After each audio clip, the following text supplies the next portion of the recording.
Hello viewers, welcome to my channel. విభిన్నమైన horror thriller కథాంశంతో ప్రేక్షకుల్ని మెప్పించిన డిమోంటీ కాలనీకి కొనసాగింపుగా రూపొందించిన చిత్రం డిమోంటీ కాలనీ 2 ఇప్పటికే తమిళంలో విడుదలై మంచి టాక్ను తెచ్చుకున్న ఈ మూవీ ఎలా ఉందో ఇప్పుడు తెలుసుకుందాం.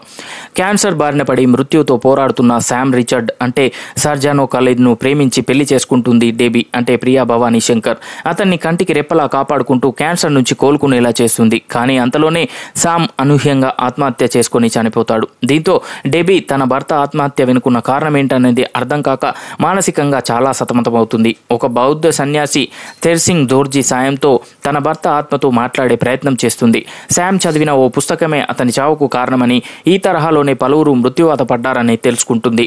అలాగే అప్పటికే ఆ పుస్తకం చదివిన కవల సోదరులు శ్రీనివాస్, రఘునందన్ అంటే అరుల్ నిధిల ప్రాణాలకు ముప్పు పొంచి ఉన్నట్లు గుర్తిస్తుంది. దీంతో ఈ వరుస చావులకు చెక్ పెట్టేందుకు ప్రియ తన మామ రిచర్డ్ అంటే అరుణ్ పాండ్యన్తో పాటు శ్రీనివాస్ సోదరుడు రఘునందన్తో కలిసి ఓ ప్రణాళిక రచిస్తుంది. మరి ప్రియ ప్రణాళిక ఫలించిందా?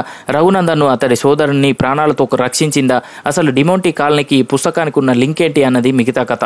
ఇక టైటిల్ కార్డ్స్లోనే డిమోంటీ కాలనీ కథను క్లుప్తంగా పరిచయం చేసి ఈ రెండో భాగం కథను ఆసక్తికరంగా ప్రారంభించాడు దర్శకుడు. అక్కడి నుంచి కథను 3 చాప్టర్లుగా విడగొట్టి ప్రేక్షకులకు ఒక్కొక్కటి పరిచయం చేసే ప్రయత్నం చేశాడు.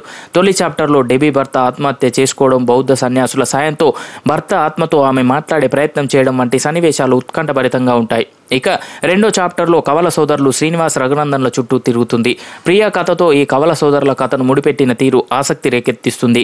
శ్రీనివాస్ మరణంతో రఘునందన్ చావు ముడిపడి ఉన్నట్లు తెలిసినప్పటి నుంచి కథలో అసలు సంఘర్షణ మొదలవుతుంది. ఇక్కడ నుంచి డెబీ రఘునందన్ల ప్రయాణంతో 3వ చాప్టర్ను ఆద్యంతం ఆసక్తి రేకెత్తించేలా తీర్చిదిద్దారు. ఇక ద్వితీయార్థం డిమోంటీ కాలనీ కోణం నుంచి ఉత్కంఠభరితంగా మొదలవుతుంది.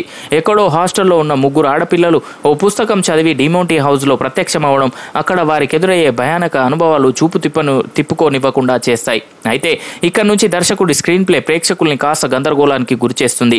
ముగింపు వరకు ఈ గందరగోళం అలాగే కొనసాగుతుంది. పతాక సన్నివేశాలు ఉత్కంఠ రేకెత్తించేలా ఉండడంతో పాటు 3వ భాగానికి లీడ్ ఇచ్చే ప్రయత్నం కూడా చేశాడు. ఇక కవల సోదరులుగా శ్రీనివాస్, రఘునందన్ పాత్రల్లో అరుల్ నిధి చక్కటి వేరియేషన్ను చూపించారు. ద్వితీయార్థంలో ఆయన పాత్రలు 2 ప్రేక్షకుల్ని భయపెడతాయి. ఇక డెబీ పాత్రలో ప్రియా భవానీ శంకర్ ఆద్యంతం సీరియస్ మూడ్లోనే కనిపించింది. సెకండ్ హాఫ్లో ఆమె నటన అందరినీ కట్టిపడేస్తుంది. ఇక బౌద్ధ సన్యాసుల పాత్రలని థ్రిల్ పంచేలా ఉన్నాయి. అరుణ్ పాండ్యన్తో పాటు మిగిలిన పాత్రలని కూడా పరిధి మేరకు ఉంటాయి. ఈ కథను ఊహకందని మలుపులతో ఆద్యంతం ఉత్కంఠభరితంగా నడపడంలో దర్శకుడు పైచేయి సాధించాడు. అయితే ద్వితీయార్థాన్ని మరీ ట్రిక్కీ స్క్రీన్ ప్లేతో కంగాలిగా మార్చిన అనిపిస్తుంది. సాంకేతిక బృందం పనితీరు కూడా బాగుంది. సో చూసారు కదా ఫ్రెండ్స్, ఈ వీడియో కనుక మీకు నచ్చినట్లయితే లైక్ చేయండి, షేర్ చేయండి. మరిన్ని ఇంట్రెస్టింగ్ అప్డేట్స్ కొరకు మా ఛానల్ని సబ్స్క్రైబ్ చేసుకోండి.